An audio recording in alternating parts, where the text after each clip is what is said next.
നമസ്തേ. ജനം ഡിബേറ്റിലേക്ക് എല്ലാ പ്രിയപ്പെട്ട പ്രേക്ഷകർക്കും സ്വാഗതം. തിരുവനന്തപുരം മേയർ KSRTC ഡ്രൈവർ വിഷയത്തിൽ മേയറെ വെള്ളപൂശാനുള്ള നീക്കങ്ങൾ അനുകൂല രാഷ്ട്രീയ നേതാക്കളുടെ ഭാഗത്തു നിന്നും തകൃതിയായി നടക്കുകയാണ്. മേയർ ഉന്നയിക്കുന്ന ആരോപണങ്ങളും ന്യായീകരണങ്ങളും ദിനം പ്രതി പൊളിയുന്ന കാഴ്ചയാണ് നമ്മൾ കാണുന്നത്. ന്യായീകരിക്കാനുള്ള ശ്രമത്തിനിടെ MLA ബസ്സിനുള്ളിൽ കയറി സീറ്റിൽ ഇരിപ്പുറപ്പിച്ചു എന്നുള്ള A റഹീമിന്റെ തുറന്നു പറച്ചിലിൽ കൂടുതൽ കുരുക്കും മുറുകുകയാണ്. ജനം ഡിബേറ്റ് പരിശോധിക്കുന്നു. വാദങ്ങൾ പൊളിയുന്നുവോ? CPM നേതാക്കളുടെ ഇടപെടൽ മേയറെ ന്യായീകരിക്കാൻ മാത്രമോ? തെളിവ് നശിപ്പിക്കുന്നതിന് കൂട്ടുനിൽക്കുന്നത് ആര്? ഈ ചർച്ചയിൽ ഇന്ന് നമ്മോടൊപ്പം അതിഥികളായി ചേരുന്നവർ BJP പ്രതിനിധി പ്രിൻറ്റു മഹാദേവ്, രാഷ്ട്രീയ നിരീക്ഷകൻ MK ഹരിദാസ്, ഇടത് നിരീക്ഷകൻ ഡോക്ടർ B ജയരാജ് എന്നിവരാണ്. അതിഥികൾക്കും പ്രേക്ഷകർക്കും ഒരിക്കൽ കൂടി ചർച്ചയിലേക്ക് സ്വാഗതം. ആദ്യം ശ്രീ B ജയരാജിലേക്ക് പോവുകയാണ്. ശ്രീ ജയരാജ്, ഈ സംഭവം നടന്നതിന് ശേഷം അടുത്ത ദിവസം മേയർ പത്രമാധ്യമങ്ങളോട് വെളിപ്പെടുത്തിയത് നമ്മൾ കണ്ടതാണ്. ജനപ്രതിനിധി എന്നുള്ള നിലയിൽ ആരും ബസ്സിനുള്ളിലേക്ക് കയറിയില്ല, വാഹനം KSRTC ബസ്സിന് കുറുകെയിട്ടില്ല തുടങ്ങിയതായിരുന്നു ആദ്യത്തെ വാദങ്ങൾ. അതെല്ലാം രണ്ടാം ദിവസം തന്നെ പൊളിയുന്ന CCTV ദൃശ്യങ്ങൾ പുറത്തു വന്നു. ഏറ്റവും ഒടുവിലായി ഇപ്പോൾ A റഹീം മേയറെ ന്യായീകരിക്കാൻ നടത്തിയ വാർത്താ സമ്മേളനമാണെങ്കിൽ പോലും അതിൽ സച്ചിൻ ദേവ് MLA ബസ്സിനുള്ളിൽ കയറി സീറ്റിൽ ഇരിപ്പുറപ്പിച്ചു എന്ന് തന്നെ പറയുന്നുണ്ട്. പക്ഷേ അവിടെ ഉണ്ടാകുന്ന മറ്റൊരു ന്യായീകരണം എന്ന് പറയുന്നത് അതിനേക്കാളും വലിയ ഒരു പരിഹാസ്യമാകുന്ന കാര്യം തന്നെയാണ്. കാരണം സീറ്റിൽ ഇരുന്നു കൊണ്ട് ടിക്കറ്റ് ആവശ്യപ്പെട്ടു തമ്പാനൂരേക്ക് പോകാൻ എന്നാണ് പറയുന്നത്. എന്തായാലും പറയുന്ന വാദങ്ങളൊക്കെ പൊളിയുന്ന സാഹചര്യത്തിൽ ഇനിയും ഈ ന്യായീകരണങ്ങളുടെ ആവശ്യങ്ങൾ എന്തിനാണ്?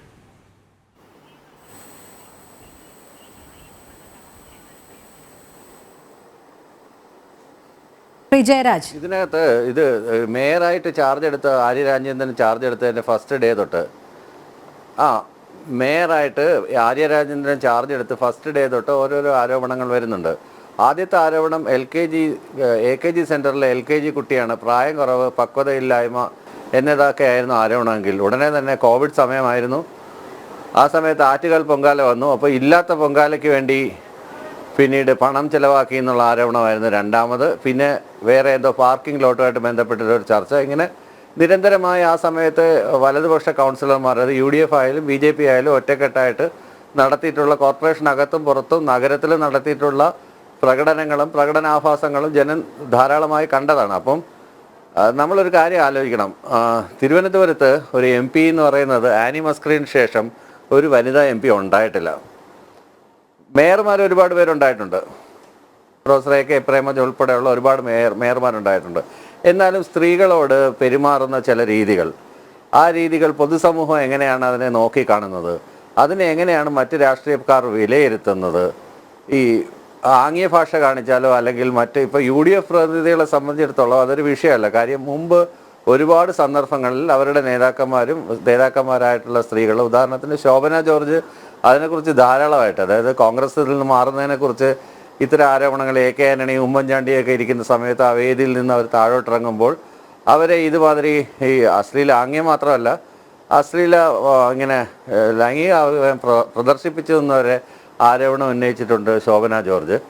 അതിനുശേഷം പിന്നീട് ശശി തരൂരിൻ്റെ മരിച്ചുപോയ ഭാര്യ ട്രിവാൻഡ്രം എയർപോർട്ടിൽ വന്നിറങ്ങിയപ്പം അവരെ കടന്നു പിടിക്കാൻ ശ്രമിച്ച യൂത്ത് കോൺഗ്രസ് പ്രവർത്തകരെയും അവരെ ചീത്ത വിളിക്കുന്നതും ഒക്കെ നമ്മൾ മാധ്യമങ്ങളിലൂടെ നേരിട്ട് കണ്ടതാണ്. അപ്പോൾ സ്ത്രീകളോടുള്ള ഒരു പൊതുവെയുള്ളൊരു സമീപനം അങ്ങനെയാണെന്നിരിക്കെ ഇത്തരത്തിലുള്ള അശ്ലീല ആംഗ്യങ്ങൾ കാണിക്കുകയും അല്ലെങ്കിൽ അശ്ലീലപരമായിട്ടുള്ള പരാമർശങ്ങൾ നടത്തുകയും അതിനെ പിന്നീട് ന്യായീകരിക്കുകയൊക്കെ ചെയ്യുന്നത് ഏതോ ഒരു എന്താണ് പറയുന്നത് മാച്ചോ ഇമേജൊക്കെ ബൂസ്റ്റ് ചെയ്യുന്നൊക്കെയാണ് ഇത്തരക്കാർ കരുതുന്നത്. അതിനെ സപ്പോർട്ട് ചെയ്യുന്നത് ഇപ്പം ഇടതുപക്ഷത്തിന്റെ ഒരു മേജർ ആയതുകൊണ്ട് പറഞ്ഞു വരുന്നത് മേയർ എന്നുള്ള നിലയിൽ സ്ത്രീയായ ആര്യ രാജേന്ദ്രൻ ആക്രമിക്കപ്പെടുകയാണ്. ഇത് മറുപക്ഷത്ത് പ്രതിപക്ഷത്ത് നിൽക്കുന്നവർക്ക് ഇത് പണ്ട് മുതലേ ഉള്ള ഒരു ശീലമാണ് എന്നാണോ? അങ്ങനെയാണോ താങ്കൾ ആരോപിക്കുന്നത്?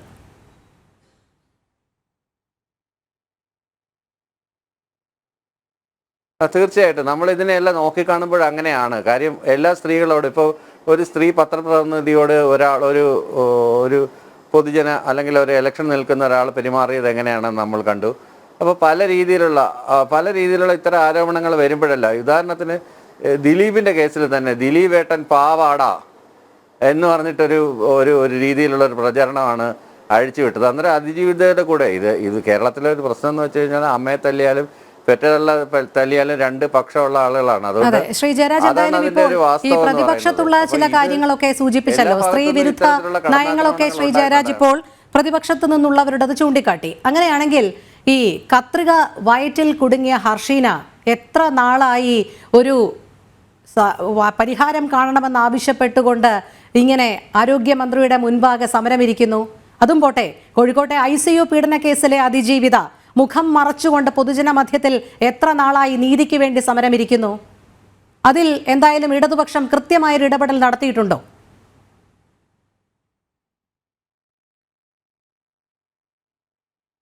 ഞാൻ പറഞ്ഞത് ഇടതുപക്ഷം ഇതിനകത്തുനിന്ന് ഇടതുപക്ഷമാകട്ടെ വലതുപക്ഷമായിക്കോട്ടെ, ഞാൻ ഇടതുപക്ഷ അല്ല, താങ്കൾ ആദ്യം പ്രതിപക്ഷ പാർട്ടികൾ UDF എന്ന് പറഞ്ഞുകൊണ്ട് തന്നെയാണ് തുടങ്ങിയത്. അവരുടെ നയം, അവരുടെ രീതി എന്ന് പറഞ്ഞുകൊണ്ട് തന്നെയാണ് താങ്കൾ കൃത്യമായി തുടങ്ങിയത്. അതുകൊണ്ടാണ് ഞാൻ ചോദിച്ചത്, അങ്ങനെയാണെങ്കിൽ ഇടതുപക്ഷം എന്ത് ചെയ്തു എന്നാണ് ചോദിക്കുന്നത്. വ്യക്തമായി ഞാൻ പറഞ്ഞുതരാം. ഓക്കെ, ഞാൻ വ്യക്തമായിട്ട് പറഞ്ഞുതരാം. ഒന്നാമത്തെ കേസ് എന്ന് പറയുന്നത് it's A case of medical negligence. ആദ്യത്തേത് കാര്യം കത്രിക വെച്ച് മറക്കുന്നതും പഞ്ഞി വെച്ച് മറക്കുന്നതും ഒന്നും ആദ്യത്തെ സംഭവമല്ല കേരളത്തിനെ സംബന്ധിച്ചിടത്തോളം. രണ്ടാമത്തെ വിഷയം എന്ന് പറയുന്നത് ICU പീഡന കേസാണ്. അതും ഡയറക്റ്റായിട്ട് ഇൻവോൾവ് ആയിട്ടുള്ള ഒരു കേസല്ല, അത് അവിടുത്തെ ജീവനക്കാർ ഉണ്ടാക്കിയ ഒരു കേസാണ്. ആ ജീവനക്കാരൻ ഏത് സംഘടനയിൽപ്പെട്ട ആളായിരുന്നു? ആ ജീവനക്കാരനെ രക്ഷിക്കുന്നതിന് വേണ്ടി ഏത് സംഘടനയിൽപ്പെട്ടവരാണ് ഇടപെട്ടത്? എന്നിട്ട് എവിടെ നീതി ലഭ്യമാക്കി അതിജീവിതയ്ക്ക്?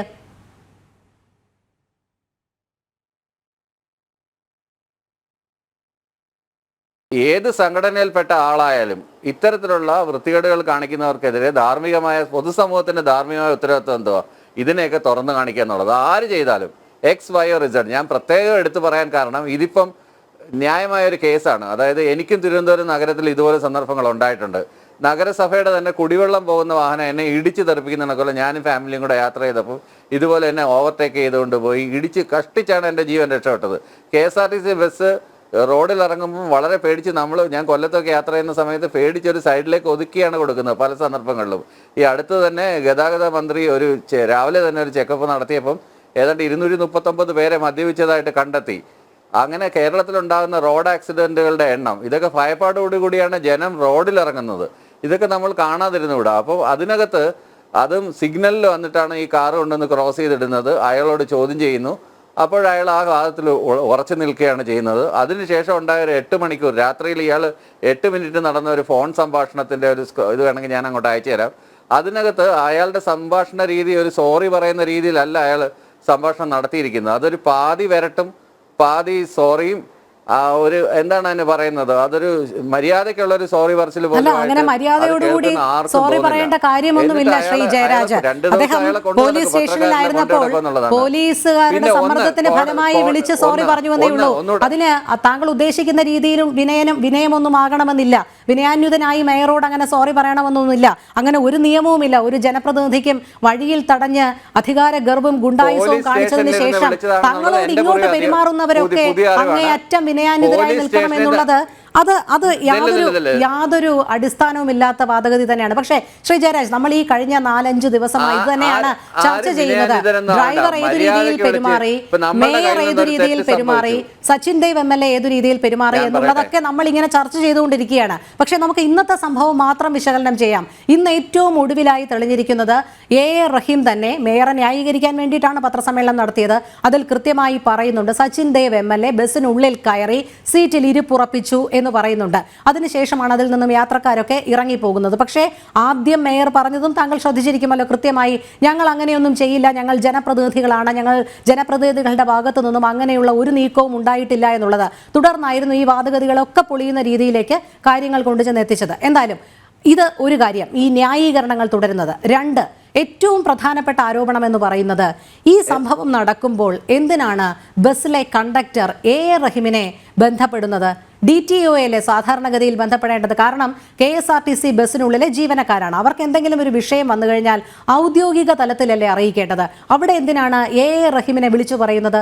AR റഹീം നിർദ്ദേശിക്കുന്നതനുസരിച്ച് മറ്റു കാര്യങ്ങൾ നീങ്ങുന്നത്. ഇപ്പോൾ ഏറ്റവും ഒടുവിലായി സച്ചിൻ ദേവ് MLA ബസ്സിനുള്ളിൽ കയറി എന്നുള്ള കാര്യം എല്ലാവരും അറിഞ്ഞു എന്ന് ബോധ്യം വന്നപ്പോൾ അത് കണ്ടക്ടറുടെ കൂടി ഭാഷ്യത്തിലേക്ക് മാറ്റുകയാണ്, ടിക്കറ്റ് എടുക്കുന്നതിന് വേണ്ടി, അല്ലെങ്കിൽ ടിക്കറ്റാണ് കയറി ചോദിച്ചത് എന്ന്. ഇതൊക്കെ ആസൂത്രിതമായി പറഞ്ഞ് പഠിപ്പിക്കുന്ന മൊഴികളും വാദഗതികളുമല്ലേ, നഷ്ടമായ മെമ്മറി കാർഡിലടക്കം. ഇതിനകത്ത് രോഹിണി ഇതിനകത്ത് നമ്മളൊരു കാര്യം നോക്കണം. രോഹിണി പറയുന്ന ന്യായം കേട്ട് കഴിഞ്ഞാൽ മേളിൽ നിൽക്കുന്ന ചെന്നായ, താഴെ നിൽക്കുന്ന ആട്ടുംകുട്ടി വെള്ളം കലക്കുന്നത് കൊണ്ടാണ് ചെന്നായക്ക് വെള്ളം കുടിക്കാൻ പറ്റാത്തതെന്ന് പറഞ്ഞ് ആട്ടുംകുട്ടിയെ പിടിച്ച് നിന്നൊരു കഥയുണ്ട്.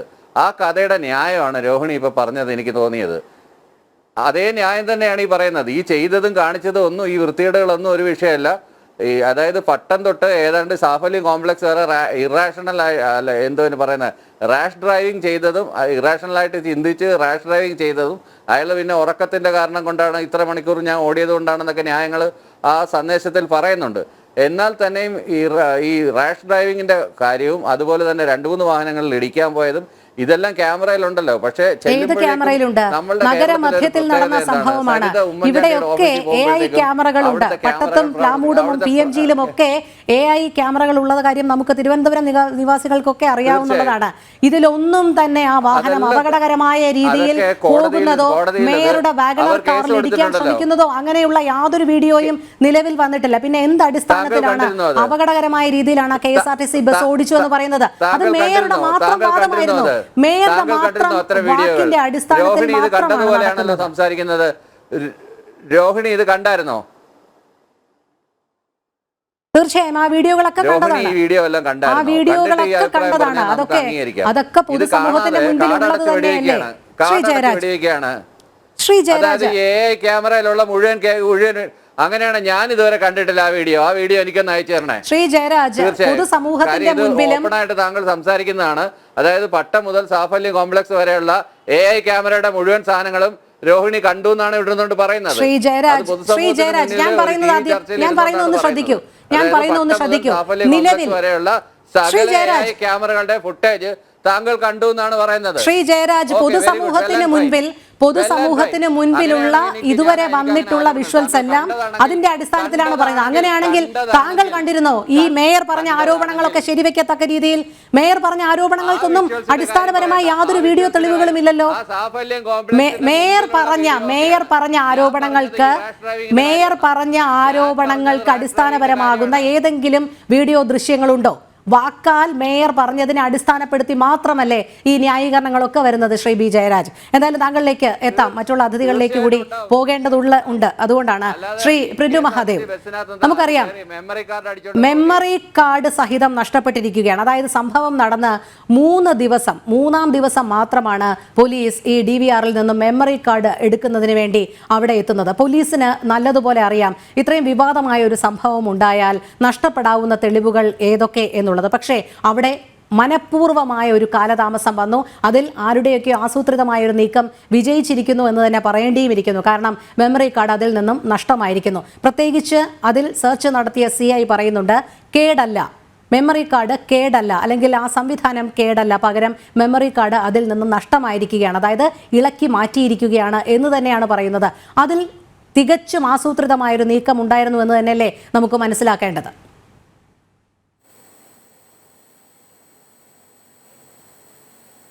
തീർച്ചയായും. സത്യത്തിൽ കേരളത്തിൽ ഒരു കമ്മ്യൂണിസ്റ്റ് ഭീകരത, അല്ലെങ്കിൽ ഒരു കമ്മ്യൂണിസ്റ്റുകാരനായിട്ടുള്ള മേയറും MLAയും ഒരു ചെറുപ്പക്കാരനെ ഏതൊക്കെ രീതിയിലാണ് ദ്രോഹിക്കുന്നു എന്നുള്ള കാര്യം നമുക്ക് കൃത്യമായിട്ട് വ്യക്തമായിക്കൊണ്ടിരിക്കുകയാണ്. ഇന്നത്തെ ദിവസത്തെ സംഭവവികാസങ്ങളടക്കം നമുക്ക് പരിശോധിച്ച് കഴിഞ്ഞാൽ ഏത് രീതിയിലാണ് ഇവർ അതിനെ കൈകാര്യം ചെയ്യുന്നുള്ള കാര്യങ്ങൾ ഓരോരോ ഇവരുടെ പൊള്ളത്തരങ്ങൾ പൊളിഞ്ഞുകൊണ്ടിരിക്കുകയാണ്. നമുക്കറിയാം 5 വാദങ്ങളാണ് പ്രധാനമായിട്ട് ഇവർ ഉന്നയിച്ചത്.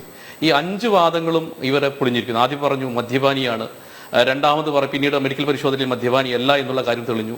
രണ്ടാമത് റോഡിന് വാഹനം ഇവരുടെ KSRTC കുറുകെ വാഹനം നിർത്തിയിട്ടില്ല എന്ന് പറഞ്ഞു. വീണ്ടും അത് CCTV ദൃശ്യങ്ങളിൽ നമുക്ക് മനസ്സിലായി. മൂന്നാമത് പ്രധാനമായിട്ടും ഇവർ പറഞ്ഞൊരു കാര്യം, ഈ ആംഗ്യം കാണിച്ചു. ഇദ്ദേഹം ജയരാജ് അടക്കം പറഞ്ഞ മുദ്രയാണല്ലോ. ഈ മുദ്രയുമായി ബന്ധപ്പെട്ട കാര്യത്തിൽ തന്നെ ഈ നമ്മുടെ ഡ്രൈവറും ഈ ആര്യ രാജേന്ദ്രനും തമ്മിലുള്ള സംഭാഷണകത്ത് ഒരു തരത്തിലുള്ള ഒരു പരാമർശം പോലും മുദ്രയുമായി ബന്ധപ്പെട്ട് പറയുന്നില്ല. അങ്ങനെയാണെങ്കിൽ സാമാന്യ മുദ്ര കാണിച്ചിട്ടുണ്ടെങ്കിൽ, ഏതെങ്കിലും തരം ആംഗ്യ വിക്ഷേപം കാണിച്ചിട്ടുണ്ടെങ്കിൽ ആ ഫോൺ സംഭാഷണകത്ത് പറയേണ്ടതല്ലേ? പറഞ്ഞിട്ടില്ല. അപ്പൊ ഈ നാലാമത്തെ ഒരു കാര്യം, ഇവര് ഈ MLA-യും മേയറേയും കണ്ടിട്ട് സ്വാഭാവികമായിട്ട് നമസ്കരിച്ച് താഴോട്ട് ഇറങ്ങി വന്നില്ല. അങ്ങനെ ഇറങ്ങി വരാൻ ആ ഫോൺ സംഭാഷണത്തിലുണ്ട്. സാർ ഞാനൊന്ന് പറയട്ടെ ഏതൊക്കെ സാഹചര്യങ്ങളിലാണ് KSRTC ഡ്രൈവർക്ക് പുറത്തിറങ്ങാൻ പറ്റുക എന്നുള്ള കാര്യങ്ങൾ കൃത്യമായിട്ട് KSRTCയുടെ ഡ്രൈവർമാരുടെ റൂൾസിനകത്തുണ്ട്. പിന്നെ ഇവർ പറഞ്ഞ പ്രധാനപ്പെട്ട കാര്യം, MLA ബസ്സിനകത്തേക്ക് കയറിയിട്ടില്ല എന്നുള്ളത് മാത്രമല്ല, അതിനകത്തേക്ക് കയറി 15ഓളം ആളുകളെ ഇറക്കി വിട്ടിട്ട് അവരുടെ യാത്രാ സ്വാതന്ത്ര്യത്തെ പോലും എന്ത് ചെയ്യുന്നു, തടയുന്നു.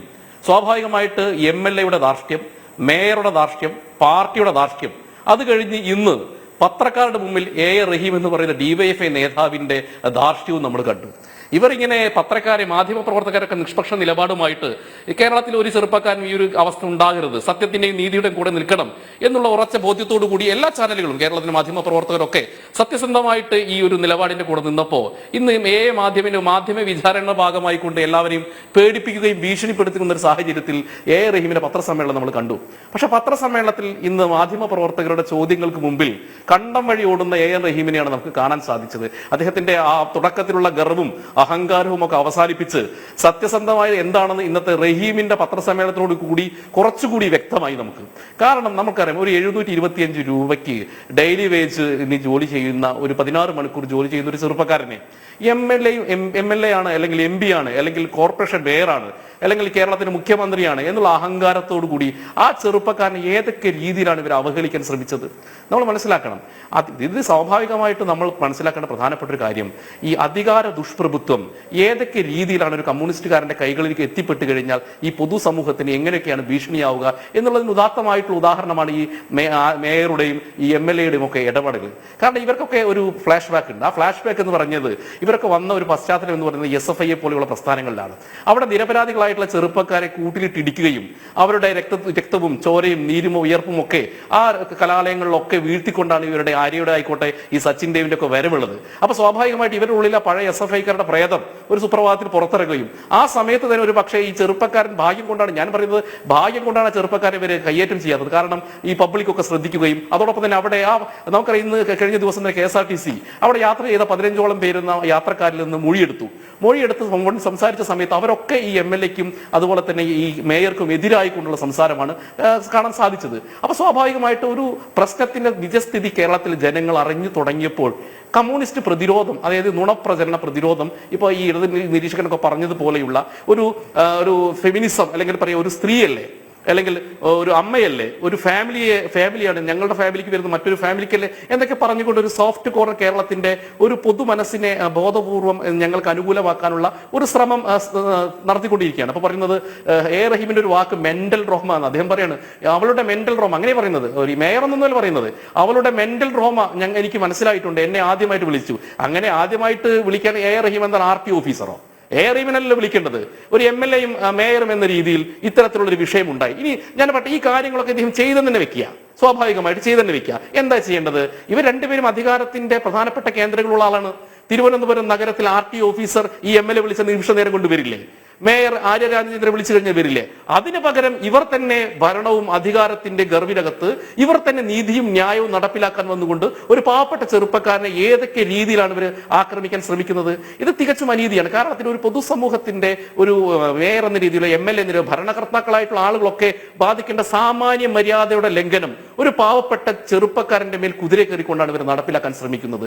എന്നിട്ട് ആ പൊതുബോധ്യത്തെ മാറ്റാൻ വേണ്ടിയിട്ട് വിവിധ തരത്തിലുള്ള ന്യായീകരണങ്ങൾ കൊണ്ടുവരിക, പല കഥകൾ കൊണ്ടുവരിക, നമ്മുടെ സിനിമ നടി ആക്രമിച്ച കഥകൾ പറയുക, അങ്ങനെ പല കഥകൾ കൊണ്ടുവന്നിട്ട് ഈ ആര്യ രാജേന്ദ്രൻ മേയർ ഉന്നയിച്ചിട്ടുള്ള ഒരു ആംഗ്യം, ആ മുദ്രാവ ചെറുപ്പക്കാരൻ ഒരു തരത്തിലും കാണിച്ചിട്ടില്ല. ആ ചെറുപ്പക്കാരൻ പറയുന്നത് അതിന്റെ പുറത്ത് വലിയൊരു അതിക്രമമാണ് ചെറുപ്പക്കാരൻ ചെയ്തെന്ന് പറഞ്ഞു വരുത്താനുള്ള ശ്രമം നടത്തുക, എന്നിട്ടൊരു സ്ത്രീ വിഷയമായിട്ട് ഇതിനെ കാണുക. അങ്ങനെയുള്ള ഈ കമ്മ്യൂണിസ്റ്റ് കുതന്ത്രങ്ങൾ മുഴുവൻ പ്രയോജനപ്പെടുത്തിയിട്ടും ഈ ഓരോരോ ഈ നുണക്കഥകളും പൊള്ളത്തരങ്ങളും പൊളിഞ്ഞു വിടുന്ന കാണുന്നത്. അതുകൊണ്ട് സ്വാഭാവികമായിട്ട് കേരളത്തിലെ പ്രബുദ്ധരായിട്ടുള്ള ജനത ഇതൊക്കെ കാണുന്നത്. സത്യത്തിൽ ഈ ഒരു മേയർ എന്ന രീതിയിൽ ഇവർ പറയുന്നു, കമ്മ്യൂണിസ്റ്റുകാർ പറയുന്നു, ഈ ഏറ്റവും ചെറിയ പ്രായത്തിൽ തന്നെ മേയറായിട്ടുള്ള ഒരു കമ്മ്യൂണിസ്റ്റ് മേയറാണെന്നുള്ള ഒരു കാര്യം പറയുന്നു. സത്യത്തിൽ ഈ മേയർ എന്ന രീതിയിൽ ഇന്ത്യ മഹാരാജ്യത്തിന് തന്നെ നാണക്കേടായിട്ടുള്ള പേരായിട്ട് മാറിയിരിക്കുകയാണ് ആര്യ രാജേന്ദ്രൻ.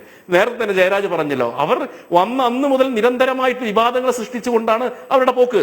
അദ്ദേഹം തന്നെ പറഞ്ഞ കാര്യങ്ങളായിക്കോട്ടെ, ആറ്റുകാൽ പൊങ്കാലയുമായി ബന്ധപ്പെട്ട വിവാദങ്ങളായിക്കോട്ടെ, അവർ ഒരു കുഞ്ഞുമായിട്ട് നമ്മുടെ ഓഫീസിനകത്തേക്ക് വന്നിട്ട് നടത്തിയിട്ടുള്ള ഷോ ആയിക്കോട്ടെ, അങ്ങനെ പലതരത്തിലുള്ള കാര്യങ്ങൾ കൊണ്ട് വിവാദങ്ങൾ സൃഷ്ടിച്ചുകൊണ്ട് കേരളത്തിൽ പൊതു മനസാക്ഷിയെ തന്നെ സത്യത്തിൽ ഒരു നെഗറ്റീവ് ക്യാരക്ടർ എന്ന രീതിയിലാണ് സത്യത്തിൽ ആര്യ രാജേന്ദ്രൻ മനസ്സിൽ ഇടം പിടിക്കാൻ ശ്രമിച്ചിട്ടുള്ളത്. അവരുടെ പ്രവർത്തികൾ ഇപ്പം നല്ല രീതിയിലുള്ള പ്രവർത്തികൾ ചെയ്ത ആളാണെങ്കിൽ നിയമപരമായിട്ട് അവർക്ക് നേരിടാമല്ലോ. നിയമത്തിന്റെ എല്ലാ സാധ്യതകളും അനുഭവിക്കുന്ന ആളുകളാണ്, നിയമത്തിന്റെ എല്ലാ പരിഗണനയും കിട്ടുന്ന ആളുകളാണ്. ഇപ്പൊ കേവലം ഒരു KSRTCയുടെ ഒരു ഡ്രൈവർക്കെതിരെ ഇത്തരത്തിലുള്ള ആക്ഷേപങ്ങളും ഇത്തരത്തിലുള്ള കാര്യങ്ങളും ചെയ്തിട്ട് അദ്ദേഹത്തെ സ്ത്രീവിരുദ്ധനും മദ്യപാനിയും അതോടൊപ്പം തന്നെ ഏറ്റവും മോശക്കാരനായിട്ടുള്ള ക്രിമിനലുമാക്കാനുള്ള ഒരു ശ്രമത്തെയാണ് കേരളത്തിലെ പൊതുസമൂഹം ചെറുത്തു തോൽപ്പിക്കാൻ ശ്രമിക്കുന്നത്. കാരണം ആ നിരപരാധിയായിട്ടുള്ള ചെറുപ്പക്കാരന്റെ കൂടെ നിൽക്കേണ്ടത് കേരളത്തിലെ പൊതു മനസാക്ഷിയുടെ ഒരു പ്രശ്നമാണ്. നാളെ ഇത്തരത്തിൽ കമ്മ്യൂണിസ്റ്റുകാരനായിട്ടുള്ള ഈ വേട്ടമൃഗങ്ങളുടെ കൈകളിൽ പെട്ടുകഴിഞ്ഞാൽ ഇത്തരത്തിലുള്ള ദുരനുഭവങ്ങളാണ് കേരളത്തിലെ മുഴുവൻ ആളുകൾക്ക്, കമ്മ്യൂണിസ്റ്റുകാരില്ലാത്ത ആളുകൾ. കാരണം ഇവർ നിശ്ചയിക്കുന്ന നീതി, ഇവർ നിശ്ചയിക്കുന്ന ന്യായം, ഇവർ ചെയ്യുന്ന ഏത് തരത്തിലുള്ള മോശമായ പ്രവർത്തികളെയും ന്യായീകരിക്കാൻ ജയരാജനെ പോലെയുള്ള ആളുകൾ വരും. എന്നിട്ട് കഥകളും ഉപകഥകളും മെനഞ്ഞുകൊണ്ട് കേരളത്തിന്റെ പൊതുപരിപ്രേക്ഷ്യത്തിൽ ഇവർ അലമുറയിട്ടിട്ട് ഇങ്ങനെ പ്രതിരോധ തന്ത്രങ്ങൾ ഇങ്ങനെ പറഞ്ഞുകൊണ്ടേയിരിക്കും. ഈ തന്ത്രങ്ങളൊന്നും ഈ കേരളത്തിൽ ഇനി വേവില്ല എന്ന് കൂടി മനസ്സിലാക്കണം. പഴയ കാലഘട്ടമൊന്നുമല്ല. കാരണം കേരളത്തിൽ MLA ആയിക്കോട്ടെ, MP ആയിക്കോട്ടെ, മേയർ ആയിക്കോട്ടെ, മുഖ്യമന്ത്രി ആയിക്കോട്ടെ, ഇത്തരത്തിലുള്ള കാര്യങ്ങൾ ചെയ്യുന്ന സമയത്ത് സ്വാഭാവികമായിട്ട് കേരളത്തിലെ പൊതുജന മനസാക്ഷി ഇവർക്കെതിരായി മാറും. അതിനെ ഒന്നൊന്നായിട്ട് മാധ്യമങ്ങൾ പൊതുവെ മാധ്യമങ്ങളിൽ പൊതുവെ അങ്ങനെയുണ്ട്. കമ്മ്യൂണിസ്റ്റുകാർക്കെതിരെ ആദ്യഘട്ടത്തിൽ ആക്രമിച്ചു കഴിഞ്ഞ പിന്നെ രണ്ടാം ഘട്ടത്തിൽ അതിൽ പ്രതിരോധ തന്ത്രം ഈ ചില മാധ്യമ പ്രവർത്തകർ ചെയ്യാറുണ്ട്. പക്ഷേ ഈ വിഷയത്തിൽ മാധ്യമ പ്രവർത്തകരടക്കം കൃത്യമായിട്ടുള്ള സത്യം പുറത്തു കൊണ്ടുവരാനുള്ള ഒരു ശ്രമത്തിന്റെ ഭാഗമായി നിന്നു എന്നുള്ളത് തന്നെയാണ് നമ്മൾ മനസ്സിലാക്കേണ്ടത്. പക്ഷേ അതിനെയൊക്കെ ഇന്ന് വിമർശിക്കുന്നത് തന്നെയാണ് കണ്ടത്. അതായത് മാധ്യമ പ്രവർത്തകർ ഈ വാർത്ത നൽകിയ ആംഗിൾ ശരിയായില്ല എന്നായിരുന്നു A റഹീമിന്റെ പ്രധാന വിമർശനം എന്ന് പറയുന്നത്. പിന്നെ മാധ്യമങ്ങൾ ഏതു രീതിയിൽ വാർത്ത നൽകണമെന്ന് പാർട്ടി കേന്ദ്രങ്ങളാണോ തീരുമാനിക്കുന്നത്? അത് മാധ്യമ സ്വാതന്ത്ര്യം തന്നെയല്ലേ? അതുമാത്രമല്ല, ഇന്ന് ഒരു പ്രമുഖ സ്വകാര്യ മാധ്യമ സ്ഥാപനത്തിന് മേയർ ആര്യ രാജേന്ദ്രൻ നൽകിയ ഒരു ഇന്റർവ്യൂവിൽ അവർ പറയുന്നുണ്ടായിരുന്നു, യുവജന സംഘടനാ നേതാക്കൾ വളർന്നു വരുന്നതിലുള്ള നീരസമാണെന്ന്. ഇത്തരത്തിൽ യുവജന സംഘടനാ നേതാക്കൾ പൊതുനിരത്തിൽ ഗുണ്ടായിസം കാണിക്കുമ്പോഴുള്ള നീരസമാണോ പൊതുസമൂഹം ഇത്രയധികം വിമർശന സ്വരം മേയർക്കെതിരെ ഉന്നയിച്ചത് എന്നുള്ളത് സ്വയം വിമർശനാത്മകമായി പരിശോധിക്കേണ്ടതാണ്.